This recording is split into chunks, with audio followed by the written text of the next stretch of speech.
Thomas my pronunciation this week is awful, I'm so sorry. But from Air Canada, who's the Customer Experience Manager, please welcome to the stage.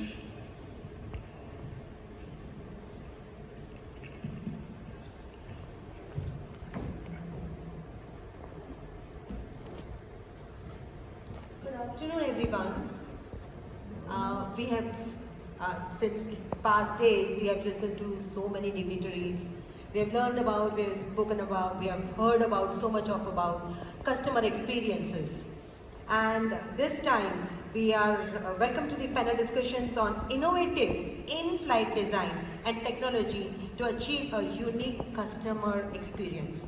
Today, we have gathered distinguished experts from aviation industry from 3 different regions, and they will be enlighten us more about in-flight and technology, how they are increasing the customer experience. So the first esteemed panelist I would like to introduce is Jerry Engrave.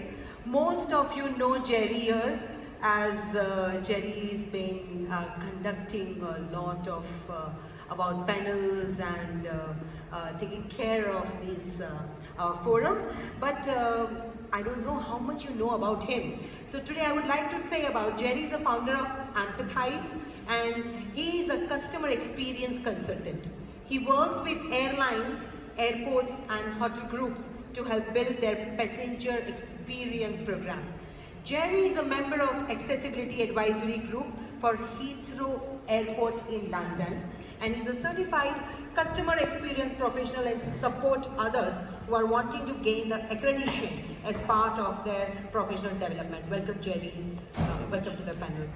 Our second esteemed professional with expertise in airline industry is Shamit Senevirante.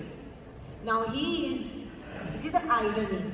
He is born in Abu Dhabi and traveled in 53 countries. So he's a vivid traveler till date, and he called himself as an airline baby because his mother was also a flight attendant and the father was in airline business and started from here in Danata. He lived in Thailand, Japan, Canada, and now he's based in Germany. He has got the Bachelor in Aviation Management from Germany, worked on several projects for customer service elevation with Air Canada, leading an amazing team of 55 plus growing employees in Frankfurt, Germany. He likes to create impactful processes and solutions for customer experience using employment engagement. Welcome Shamit. And our third distinguished speaker, we already heard him, Ibrahim Shira. So of course we call him Dr. Ibrahim, and he's a Chief Transformation Officer at we don't have to ask that he's from Saudi Arabian Airline, holding leading groups of transformation and strategy implementation. He started his career in 1999 as an engineer. He had served as leadership position in the Kingdom of Saudi Arabia, and he heads Vision 2030 programs such as privatization program and the quality of life program. Mr. Shira has established many businesses and supported many entrepreneurs. He holds 4 academic degrees and more than 46 professionals and executive certificates from Harvard.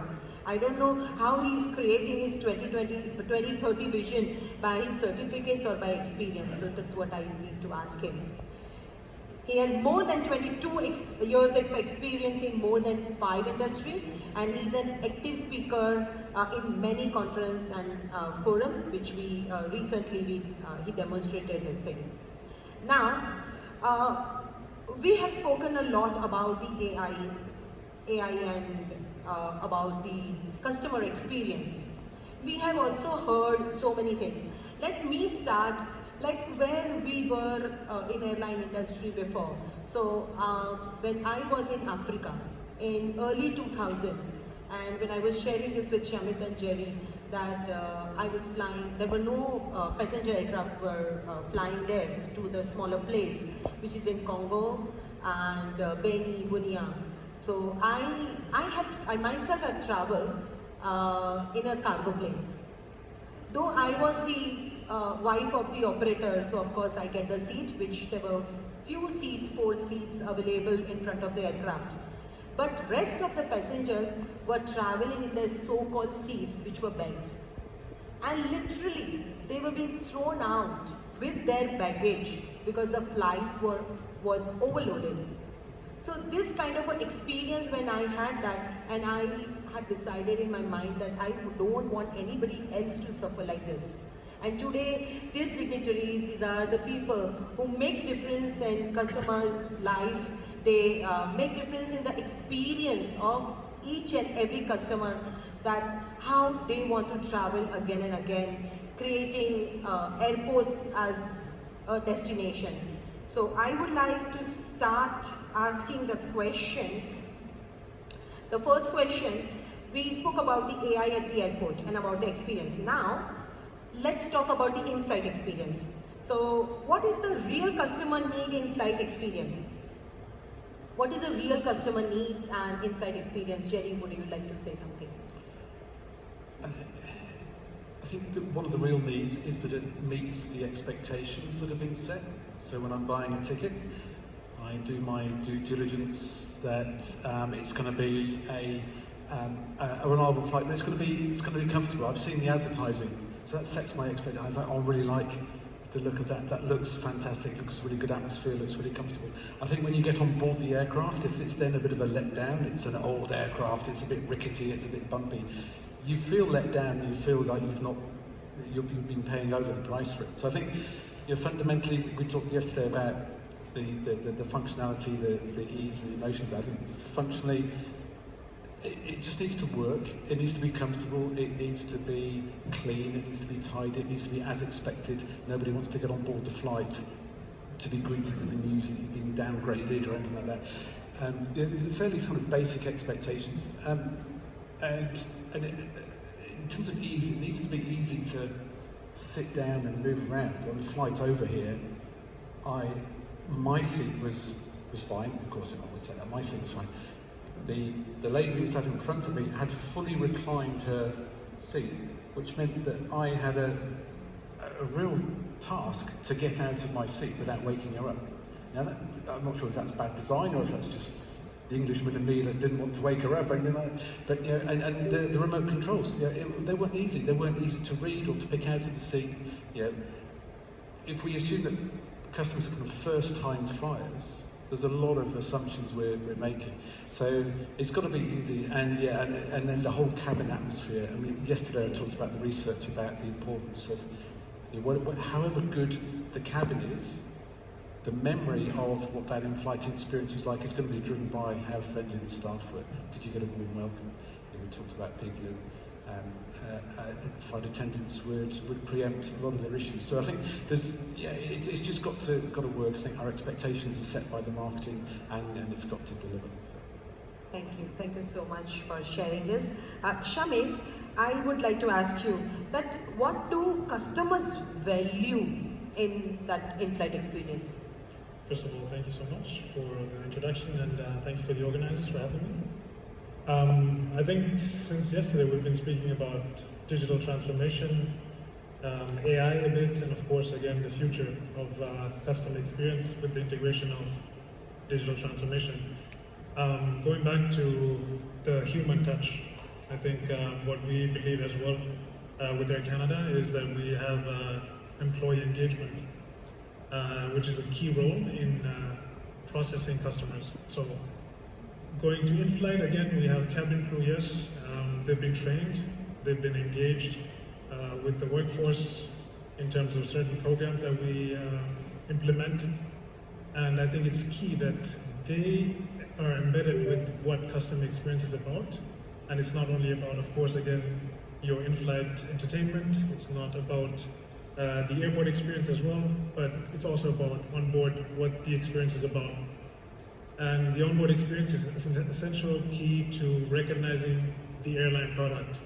And I think, again, many airlines do believe that putting money where customer experience is concerned is the future. And in-flight will be one of the keys for that. That's great. So coming back to, as I know, Mr. Shira, one thing, I heard your video yesterday, and I loved something where you said the metaphor that he loves to change the wheel while driving. And so, can you just enlighten our audience about that more? That how can this AI and digital transformation improve the customer journey? Okay, I think it's very simple. You used to do things manually, and then you have a data that's gathered throughout the years. Using this data to understand your customer better, and then using AI components to learn more about your customer, to define the needs, the right needs for your customer, the extra mile, which is important. And I think the human factor is also very important with complementing the AI component within the in-flight. Basically, we call it the empathy. So those sitting within the people in the crew or the cockpit need to understand that they need to put themselves in the shoes of the passengers, and of course they have to give them the extra miles.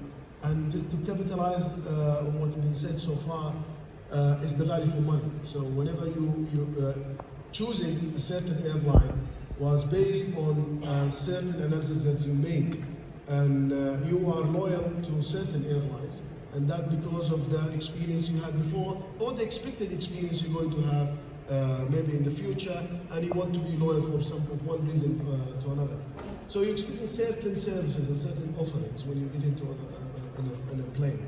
So AI, if the profile of our customers are known to the airline, to the airport, so the moment the customer sets foot in the airport, we know who this person is and what he needs or what she needs, and we know what kind of entertainment, what kind of treatment he would love to have, because everyone is different. We are all not all the same, and what is really important to you is least important to me. So having this defined within AI will save a lot of money for the airlines and the airport, and would also introduce a very good experience for them. It's a very good insight. That yes, so this makes a lot of, I think it becomes easier for airline to understand that what the customer needs. What would you say, anybody who can answer, that in today's world, do you see that customers are more demanding? They want to pay for economy saver money, and they would expect the service which is of business class. Do you feel that we are suffering, everybody is facing this kind of an issue? Would you like to enlighten about this one, that how do you manage as an airline or in-flight experience when the customer having an over-expectation? I think for me that goes back to the brand promise. It's what generates the loyalty, and the brand, if you like, is the experience. It is what people say to each other, whatever the clever strapline is, or how fantastic the photography is, and I have to say a lot of aviation advertising is brilliant. But it does set an expectation, and I think that's where, particularly today, in today's market where the prices are relatively high in many parts of the world, the prices have gone up, so people are more discerning and more demanding of, okay, I'll pay that higher price, but I'm going to expect nothing but not the best, because if you buy an economy ticket, you know what you're getting. But it's interesting, to look at the low-cost carrier model. There's a reason, like Ryanair, there's a reason why it only costs a handful of euros to fly around Europe. You get on board and it works. It might not be that comfortable, and the seats might be crammed in, but from that, you know what to expect with Ryanair. You know what you're getting for your money, and I think from a consumer perspective, that's something that we always look to, and we hear what other people say and what other people think. But I think the value, and the value comes in other ways as well. So we talk about the onboard experience, but if I come across some unhappy employees, you talk about the importance of employee engagement. That for me will start to make me think about using another airline next time. And so because I'm not getting value, I don't want to be in an uncomfortable environment. I don't want to be amongst a crew who just can't wait to get home because they've been away for 2 weeks or something. It wants return flights, long haul flights. So it's kind of, I think there's an interesting one about what do we mean by value? How would the customer define value? So providing value. It's a good thing that, you know, yeah, so how much they pay and you create the value according to the classes. So Yes, it's how much you pay, how easy it was to book, just the whole, what the memory of that experience is going to be. That will drive the value. Did you get me there on time? That's fine. Was it friendly? Yeah, actually, well, there's no reason why I shouldn't use that airline again. So that, because it's good value. If I feel I paid a high price, yet when I asked if I could change my ticket, or if I could move seats, or if I could have if there wasn't a particular food option available, all of a sudden my value for money is trickling down, and there comes a point at which, right, okay, I'm out of here. Yeah, loyalty card or not, yeah, my loyalty is to my wallet and to my time and to myself. So how do you get the loyalty? How that AI helps in getting the customer loyalty? So I think AI is a good tool to learn more and avoid making the same mistakes over and over. And the idea is to have a sustainable business or sustainable operation by which you could address any pain point within any touch points you have for your customer journey. So if you are within the in-flight entertainment or in-flight in the cabin, and you have certain touch points, and AI is aware of these touch points and aware of the profile of the customers. They know what the pain and gain for each of those touch points. They would always recommend improvements and enhancement for each of those touch points to be done, whether in food, for example, whether in treatment. Because if we are talking about the full service carrier, we're talking about a luxurious kind of service where we pay attention to every detail.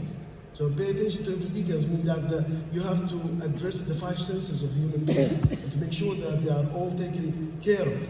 Now, with AI, by doing the coding and by learning from your customer, they would make sure that your customer receive the needs that they are after, and learning, using machine learning activities within the AI, and understanding from the profile. I think the starting point is knowing your customer, is knowing the profile of your customer, knowing who's your loyal customer.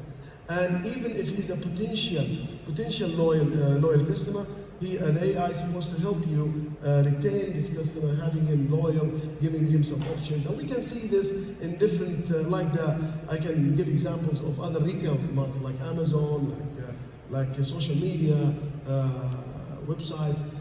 They know you, so they offer you what you need. So again, going back to the value for money, if I'm paying that much and this is my expectation, and I give an airline provide this expectation, I will be happy. However, people might pay that much and they're expecting that much money. So it depends also from which continent you are and what economy you represent, what country you came from, what is your background. There's many things. We know more. The more we know about our customers, the better we can serve them on board. It's a great thing. So when we are talking about that, creating that unique customer experiences, so how can airlines effectively identify and address the specific needs of differently abled passengers, that through that innovative in-flight design and technology? So yeah, around accessibility and stuff, I think there's a lot of innovation happening at the moment, both through the terminal and onto the aircraft. If you have vision impairment, there's lots of wayfinding tools. But on the aircraft, I think, as we talked about with Sandra this morning, a lot of it is down to the training and education of the crews to show a bit of empathy around what a particular condition might have, and it might be that some people need regular visits to the bathroom. Some people might need help just moving around. Other people obviously need more mobility issues, and so there was we touched on this again yesterday about one of the innovations that we saw at Hamburg last week, and a colleague of mine at Heathrow has been working on this, where the seat configuration can be such that we take one of the seats out, and in its place a passenger who's in their own powered wheelchair can stay in their chair and be locked into that position. And it's been crash tested and it's been certified.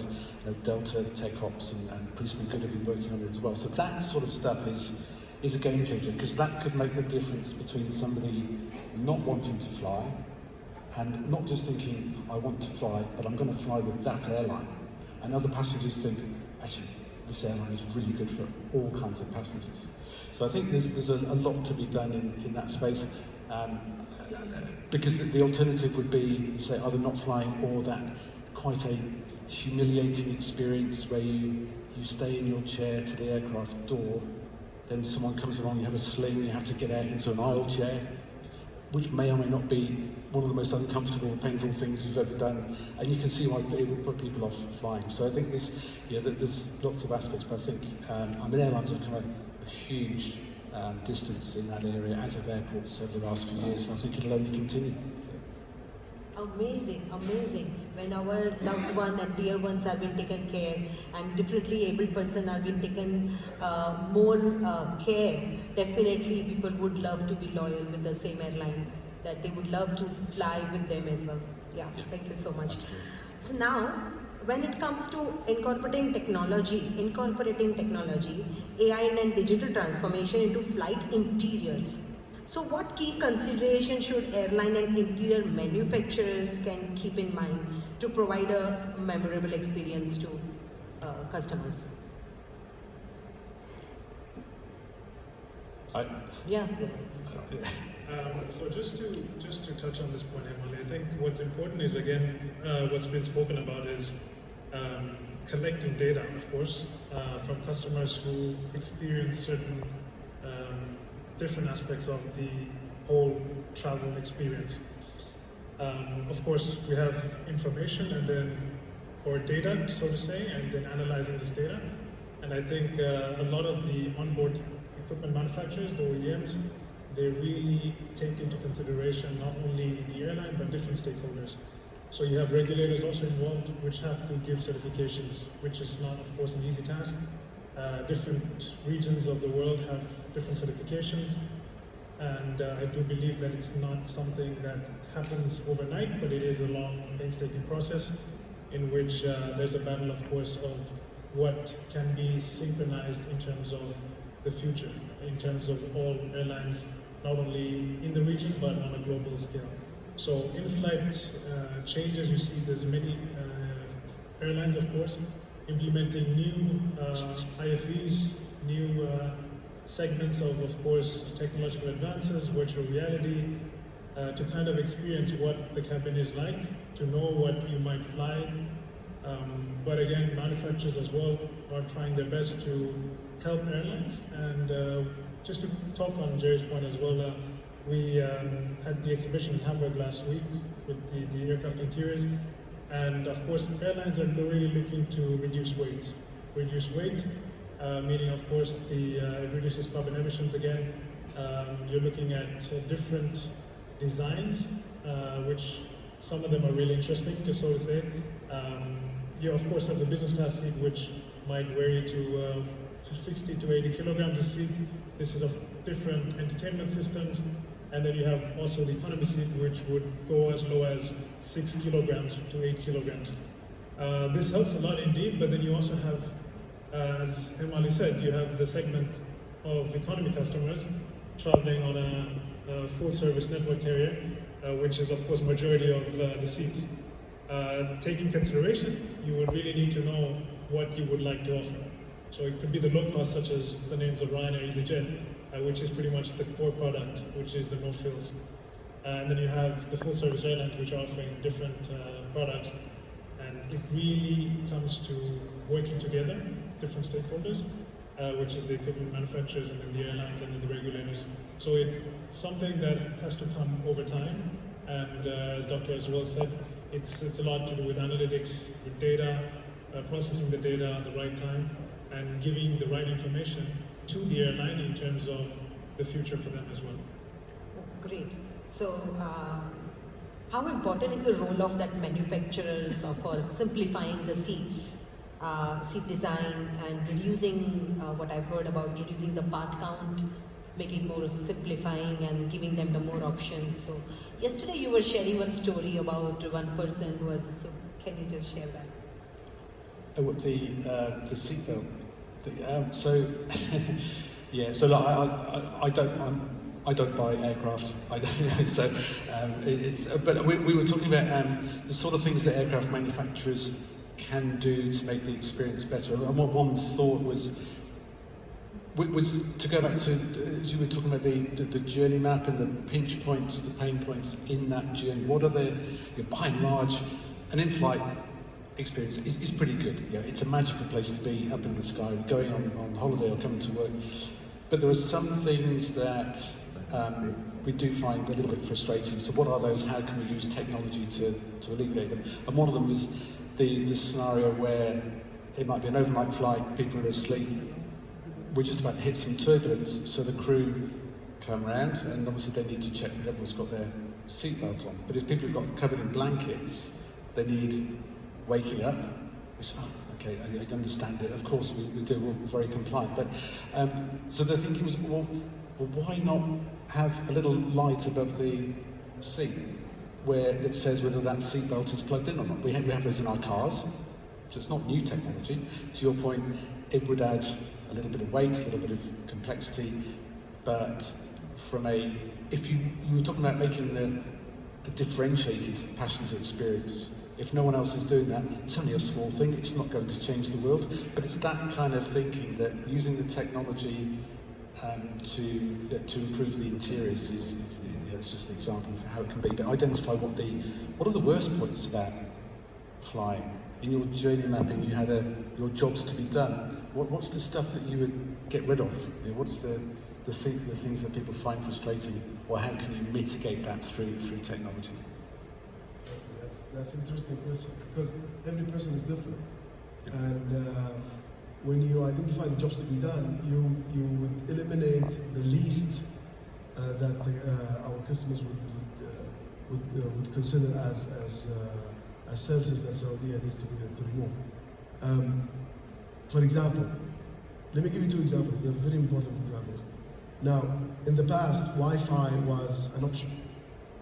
It's simple. You just need to buy it and pay money for it. I'm talking about past, maybe 10 years ago. Now Wi-Fi become more important than the seat itself. Okay, because people like to be connected all the time, especially if you long haul and passengers expect Wi-Fi to be something essential.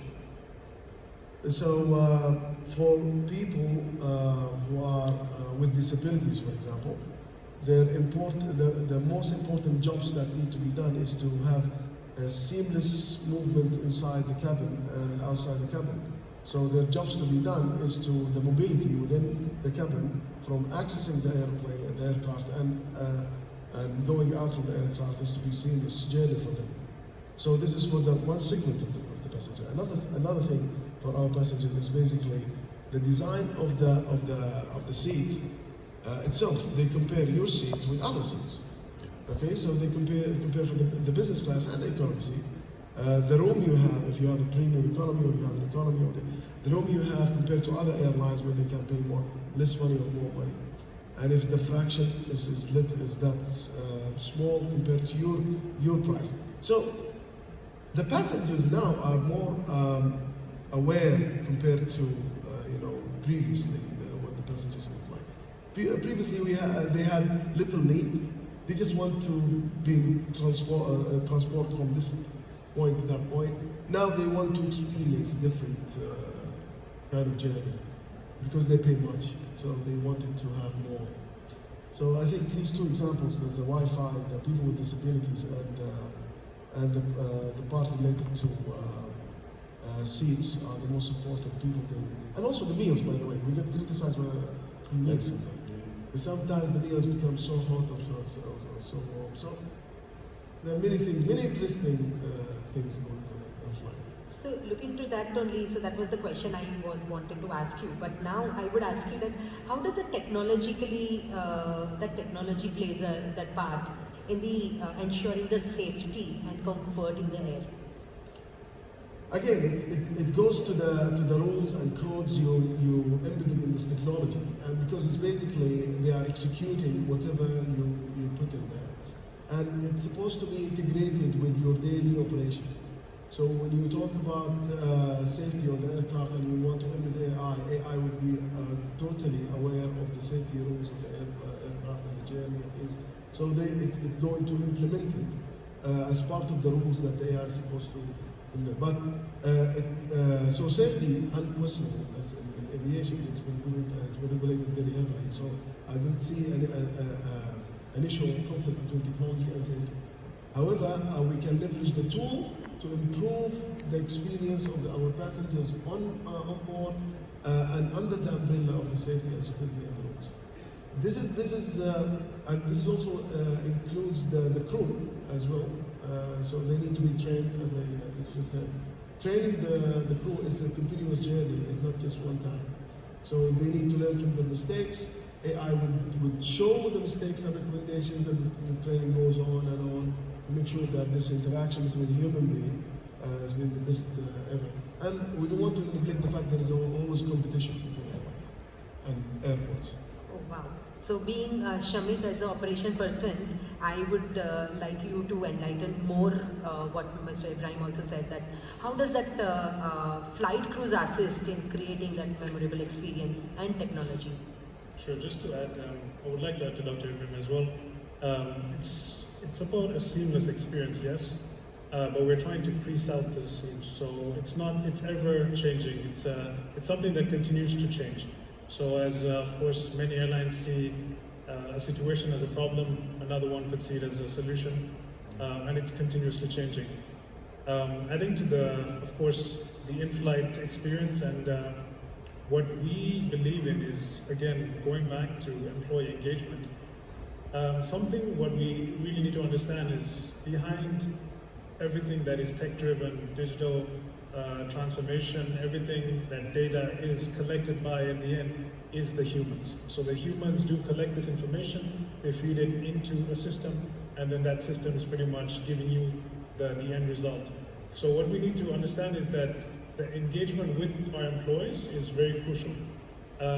So at Air Canada, we have a very strong belief that yes, we will transform digitally, yes, and there are certain projects ongoing at the moment, but we continue to educate our employees, educate our frontline teams, as well as from our baggage handlers to the ramp staff to operations.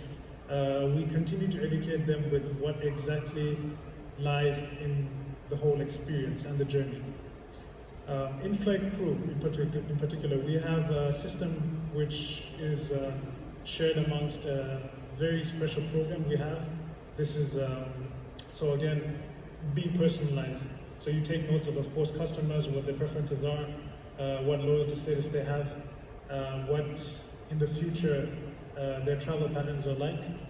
And again, this is not only concentrated to our super elite customers, for example, who travel over 100,000 miles a year, but it's also concentrated to customers who might be a new traveler. Like mentioned yesterday as well, I believe that's also very important, because really to capture a customer is very crucial for the future as well, because that customer could be Mr. Smith traveling to a meeting twice a year, but of course, again, no one knows because it's his first time he's using the product.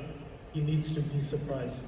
And as just to highlight, Maya Angelou, actually, she mentioned, it's not how you treat the customer, but it's how the experience is embedded in them and how they take that and they remember it.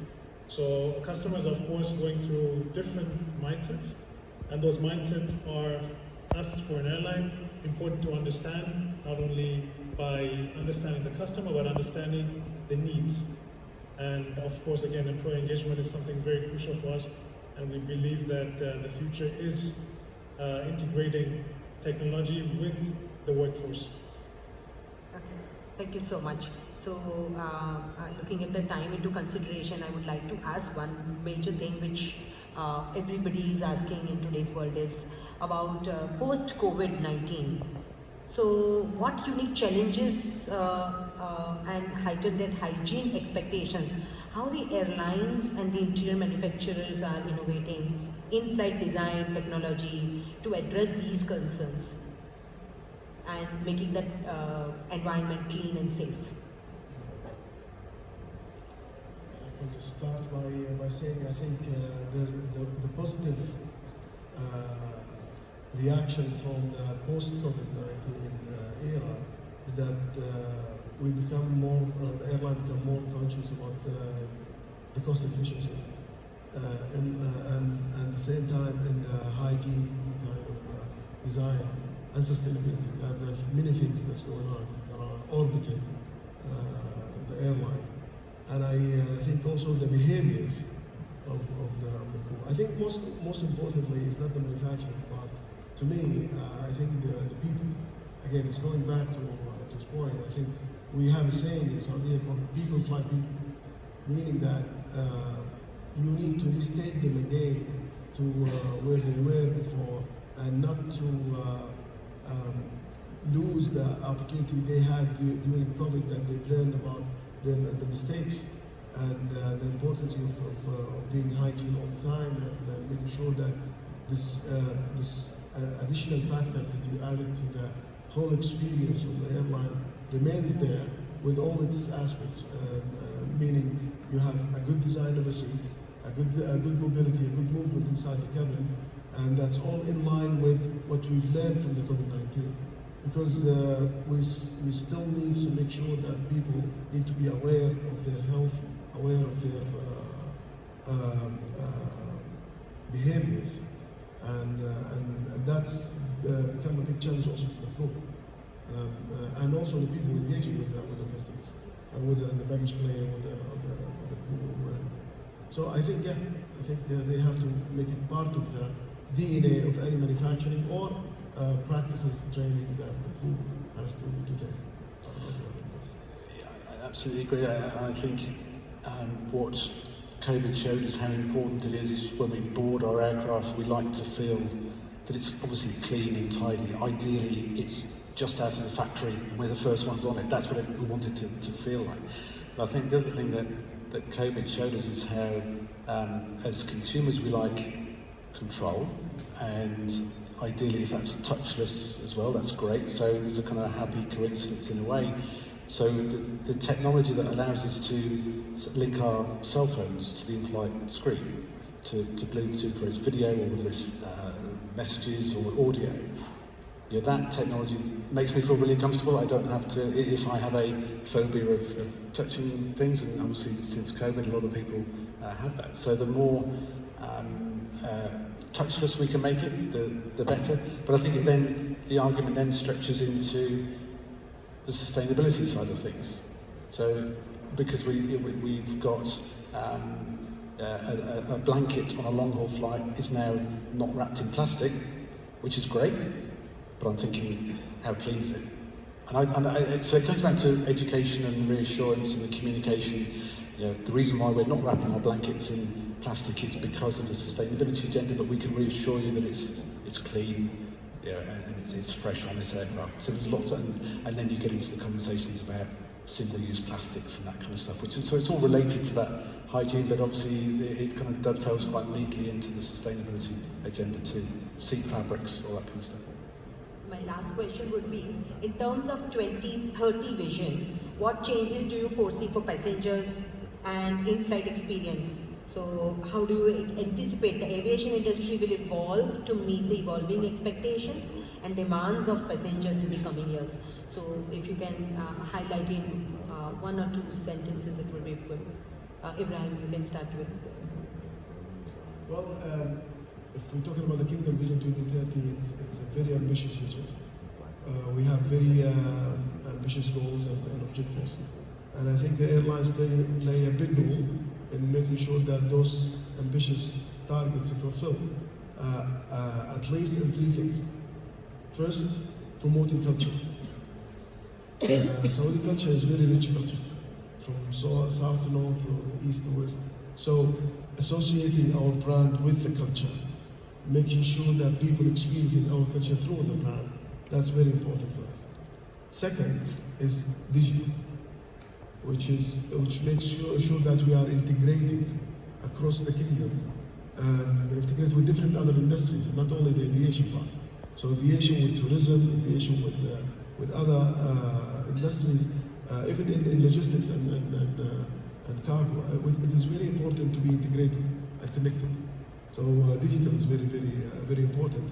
And of course, last but not least, before Saudi, especially Saudi and other airlines in the kingdom, they used to fly people from the kingdom to outside the kingdom.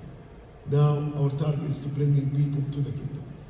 Okay, so it's bringing the war to the kingdom, which is one of the main aspects of our aviation strategy within the kingdom. So leveraging the technology, leveraging sustainability, leveraging everything that's been discussed around the globe, I think we will make it. Yeah. Do you want to add something? Even reducing cost, we were talking, so you want to add something?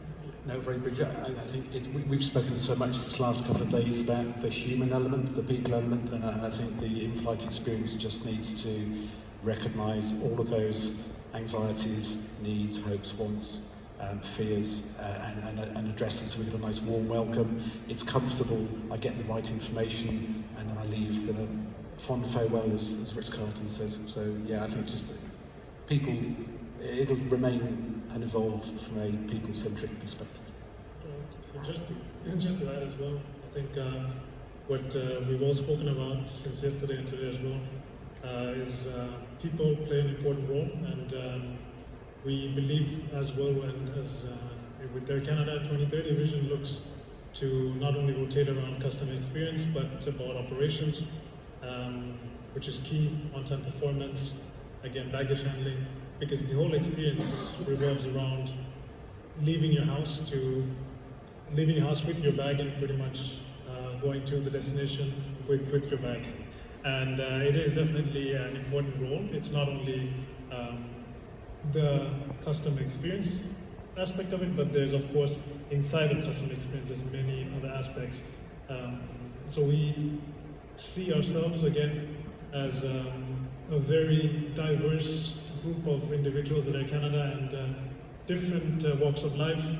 It's of course open to diversity and cultures, and our workforce is really not only, this is I think a competitive advantage we have, something that our senior management in terms of the workforce, the upbringings are all from different regions of the world who bring different expertise, and it comes to finally show that the world is not such a big place.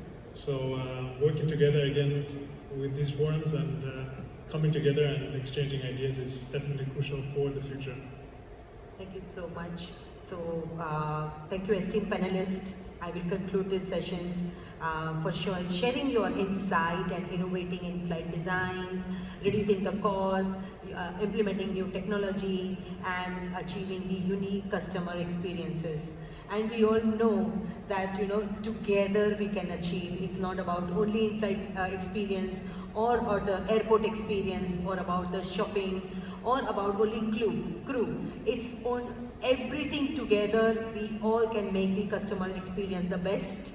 And with that, I would like to thank you all for sharing your thoughts and creating a better 2030 vision for the whole airline industry and in-flight experience. Thank you so much.